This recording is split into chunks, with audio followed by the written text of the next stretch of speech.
of me, Sean, has done that. She has helped so many people with the TLS program. She's a trainer in the New Jersey area. She's a wealth of information. She's growing her business. She's unstoppable, and that's why she's the 2017 Trainer of the Year. And I'm really thrilled to have you join us to give some tips. So just like I did with Dennis and with Julie, I wrote some questions down, so I would love to talk to you about them. But before I dive into it, can you just give a little blurb about yourself to all of our friends? For those of you that don't know me, I live in New Jersey. My background is, unlike Julie, who spoke before, my background is not in health and nutrition. So I come from a corporate media background. And I was someone who benefited from this program. So my coach introduced the program to me because she knew I had autoimmune conditions. And at the time, I was not connecting the dots between food and the impact it had on my health. And when the program came out, I was the definition of the person needing the core product because every meal I ever had grains in it. I don't think until my wedding, my honeymoon when I was 29 was probably the first time I had fish. Everything I ate was that way. And this program, with the structure that it had and the guidance and the customization of it, allowed me to identify food sensitivities and health issues and really change my body composition. I've always had sort of a boy body, so it wasn't always in one place, but I was always thick. So this really, as Dennis was saying about being a fat burning machine, changed my body composition so much. And I really became a coach to keep myself out of the Panera bread line. It wasn't because, it was everything Julie said. I was that person in the class who really just wanted to share with others, but more selfishly wanted to have to talk about it every day so that I would have to be honest with myself. Becoming a trainer was so out of my comfort zone, but so exciting because it was one thing to be able to coach people with the program, but to be able to guide and help people how to pay it forward is just an incredible gift. So for those of you that are out there that do not have a background in health and nutrition, that cannot stop you from building this because you don't need to understand every macro ingredient of every product. I don't have people asking me those questions. I send them to the site. I send them to other documentation like Dr. Nancy Ely has created, and I don't try to play a scientist with stuff. Right, that's great, so thank you. So I'm going to dive into some questions here. So, you know, you have coached many people, and like she mentioned, she was not an expert in health and nutrition. She was an unhealthy person who now paid it forward and is looked at by her colleagues, her friends, her family as somebody that knows something about health and nutrition. So you've helped a lot of people. Can I ask you how you acquire your customers? I think that's the thing most of us, and I find in the trainings, that's your first question, especially if that's not your background. So your peers and your friends don't look at you like the person who should be talking to them about health and nutrition or vitamins. Or if you're someone who is not the perfect body composition to start with, how are you that person, right, to share this? So the first thing I did was get away from the people who knew me. So I had to build my brand away from people because we all know we can edify the people we don't know. So I worked with people on my team to start speaking in gyms, to start speaking in salons, but I didn't wait till I knew everything. And when I first got started with this, we didn't have all the incredible tools that Sue had created for us. So much like Julie, we were creating our own stuff. I read, I researched, I learned, I tried to get as knowledgeable as I could so that I didn't feel like a fraud when I was explaining things. But I started with people who didn't know me. And I found that I was able to make impact for them. And then I used tools like referral fees. So when I would run classes, if you brought 3, you would be free. I tried to get people to bring more and more people. I stayed in contact with all of my clients. I created through MailChimp. You could do it through Constant Contact or anything. I created newsletters so that I was always able to stay in contact with them and offer discounts with them and referrals for their friends. I started moving a bit into health practitioner practices before we had TLS Select, and that was another way for me. I went to the Nutrimetrics training, and I started to get more educated. The biggest thing I saw was as I started to do that and then brand myself a bit on Facebook, which honestly for me started 3 years ago.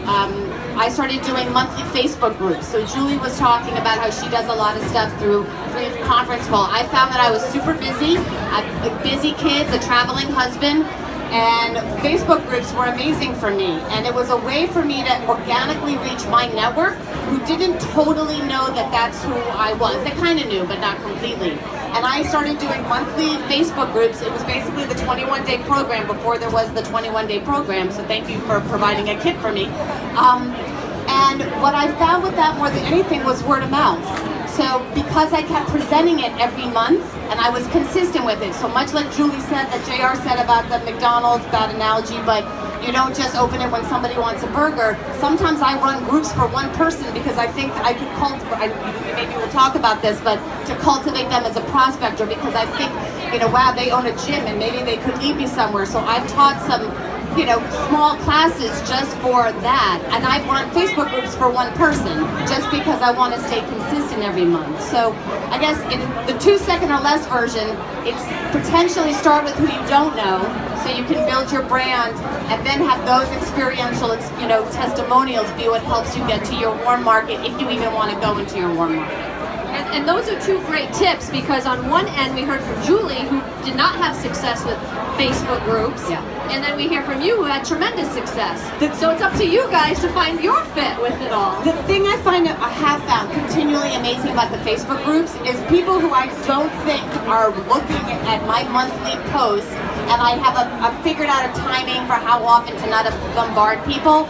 But I have someone who was in my July group who just ordered $237 worth of products this morning, who is a social friend of mine through our kids, through someone who took it a year ago. She was waiting for her timing. Her timing was July. It wasn't September of last year. So by always having it available for people, I meet people where they're at. And sometimes I've had people join it, and then their life gets crazy for that month. And I just don't, you know, whatever, I let them in the next group with a disc, you know, like I try to make it work for them and whatever it can be. And I will say, I don't charge. The cost to get into the groups is product. One other thing that's been amazing for my team with the groups is it's been a great way for me to help and leverage your team, because I have people on my team that are not comfortable coaching people yet. So I'm able to have their network be part of my group. So I could have done it in a class, and that situation is great too, and I still teach classes. But this was a great way for me to reach people all times of day, help partners that are in California and Florida and New York that couldn't necessarily get to a class. So that's why I think they work for me. They work for me too. Yeah. Thank you. All right, so how do you create your goals to ensure that you're building your business and not just coaching? Because I think a lot of times people think they just want to coach, but the main business is the business. So how do you balance business building with coaching? It's really key, because right, we make money with retail profit, but that's not residual, right? And I think the biggest time shift for me was when I found I was teaching a lot of classes and it was linear income, and I knew that I needed to figure out a way to focus better in doing residual. So what I really made a choice to do is make sure every class I taught, there was an end goal. So I was either mentoring a coach that I knew was coming into the class, so was shadowing me in that class, or I had identified, you know, because we have, as much as we're not prejudging, you might have a class with some people and you might be like, oh, you know, Darlene, you know, strikes me as someone who has the potential to be something. So I asked questions, and all the ways that we create relationships with the people that we're coaching, I'm definitely talking with them about their life and how they're doing things, how they shop online, how they buy things. So I'm planting seeds a bit. And then I do everything Julie was saying about, I'm looking for someone to work with me for another cycle. I need to expand. We're working in a health practitioner practice. You know, I lay seeds in it. Who do you know? And then I would say the other big thing is I'm just a brain fart. I can approach people. I got one of the recent people that I partnered with, who's a good friend of mine, who did one of my classes, was, I know she was concerned about the Affordable Care Act and what was going to impact her for insurance, and the health benefits she'd gotten from the program were so huge. So I went to her and literally said, I know you're spending like $200 a month with me. Would you be open to looking at ways to keep this revenue, have it be a tax write-up, and get the products at wholesale? And I've gotten quite a few people who are open to taking a look at the business that way. So with my goals, I'm very clear. I mean, I'm going to be supervising coordinator by definitely August of next year. But I'm very clear on, within my team, who I have to work with, who my go-nows are in my group, who I can help them get to the next level, how much more BV needs to be created on both sides of my legs so that I can reach there, and then I'm trying to cultivate it from different aspects. But I'm definitely not having it really be focused on retail profit, but certainly trying to cultivate the BV that I can create to help grow the pin loss. The residual, absolutely. So, can I say one thing? Yeah. I don't coach people without product. I used to coach people without product. So as it becomes residual, I think I was uncomfortable with the sales aspect of it. And now, whatever they're going to pay for my group, it includes product or it doesn't. So if they want to throw it in the river, that's up to them. But I educate them on what the products will do for them, and I customize it for what their goals are. So if there's someone that, we take them through the weight loss profile, and whatever it is, I can guide them and answer their questions for what the products are. But I've stopped coaching people, and if they say they don't want any products, at minimum, they're on daily essentials or digestive enzymes, but I definitely am focusing on the TLS products, but I don't just coach for the money. Right, because I learned that from you. Yeah, and that's our third component is we're science-based. Yes. Yeah. All right, so you talked about a little bit about, how you have your goals and you have to sort of look to balance your business. It all starts with a why. So why do you think it's important to have a why? We talked a lot about that on main stage. I think Lauren's, her motivational topic that she talked about this morning just, I think, resonated with everybody. Yeah. But why do you think it's important to have a why? Well, my why is heading to college a week from Thursday. So that's a very specific amount of money that is going to increase out of, that we're going to have to pay. Without that nauseating reason to get motivated, it's too easy to treat this like a hobby. I find when I'm coaching or when I talk with my team and when I train and when I coach with my clients, I'm always saying that you need to have two goals. You have to have the goal that's the positive, aspirational, it is September 30th and I've lost 15 pounds and I feel great, I've been to a bathing suit, whatever, those are.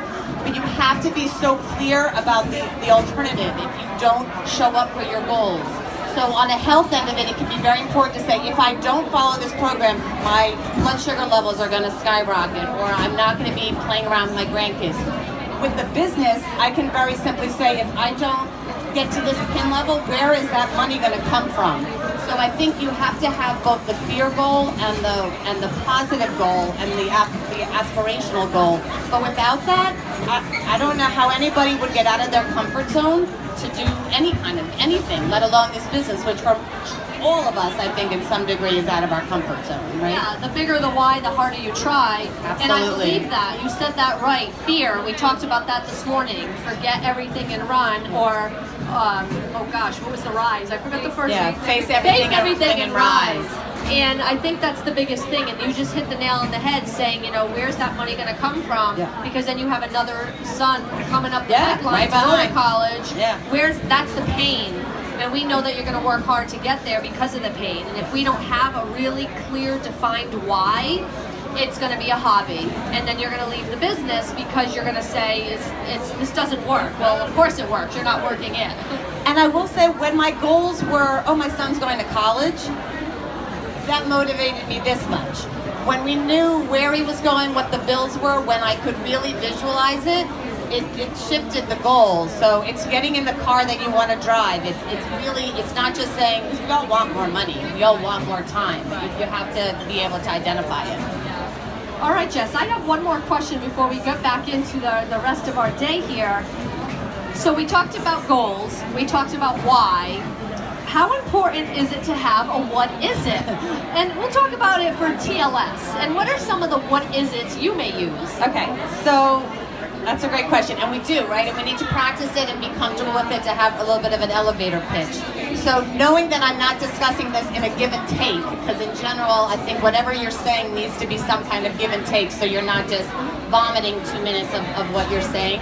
I feel like I have two angles of how I talk about what TLS is. I'm obviously either talking to someone about maybe implementing the program because maybe they're a nutritionist or a dietitian and I want to educate them about why this might be a fit within their practice, or from a partner end of it, right? And then the other end of it is if, I want Ellen to be my client, right? And I want to educate her about that. So if I was starting on the bigger picture about someone who, and actually Ellen's a great example as a dietitian, so to be able to say, you know, I offer a turnkey, customizable health and weight management program that's focused on helping people become fat-burning machines. So I definitely use what Dennis was saying as that phrase. But I'm in conversation, always make sure I say that what's special about this program is it's not just eat this, not that. We focus on low glycemic impact eating, so it's about how to eat, not just what to eat. But we focus on 4 components, that being one, right? The second is body composition, and I give examples, and I'll say, so I have so many clients that have lost maybe only 10 or 20 pounds, which doesn't sound like a lot, but they've dropped 4 and 6 inches and dropped dress sizes. So you can see it, which puts them in less health risks. That we have education, right? Most people know what to eat, right? Most people get that, you know, I'm not the first person to say a donut, I would say in class, right? Donut's good for you and broccoli's bad for you. It's not rocket science, but we offer education and support. So most people don't understand label reading and grains and sweets and how the impact that those foods have on our blood sugar. And then I'm explaining that we have customizable science-based supplements that help address underlying health issues. I think a key word with that is accelerate, and I always identify it, and then because most people think accelerate is like heart racing, I like saying it because then I explain why it's not that. I say our supplements aren't designed to accelerate your heart rate, they're designed to accelerate your results. So if you could get to the same place in 6 months, but you could do it in 2 months, wouldn't you want to try? And I think some of these products would be really key. If I'm talking with someone who could be a client, the first thing I do is ask a boatload of questions. I want to know what programs they've tried, because right, if they say Jenny Craig, they might be more interested in Simply Delivered, right? And the Bistro MD. If they say I liked Weight Watchers, then a classroom situation, right, might make more sense for them because they like coachability and support. So I think it's really important to find out what worked for people, and then I customize my answer using all those 4 components into the things that resonated for them, because that's what worked for them and what they were looking for. If that makes sense. Yeah, those are such great tips, and I think those tips are what makes you a really successful coach and now our trainer of the year. So I certainly thank you for sharing all those tips, tricks, and trades with us. And I know that we're starting back at the concourse again. So I want to thank you guys in our audience for staying and sharing your lunch break with us as well. I hope you guys have a great rest of your convention, and we're looking forward to seeing you guys rise up as stars also with TLS. Have a great day. Woo!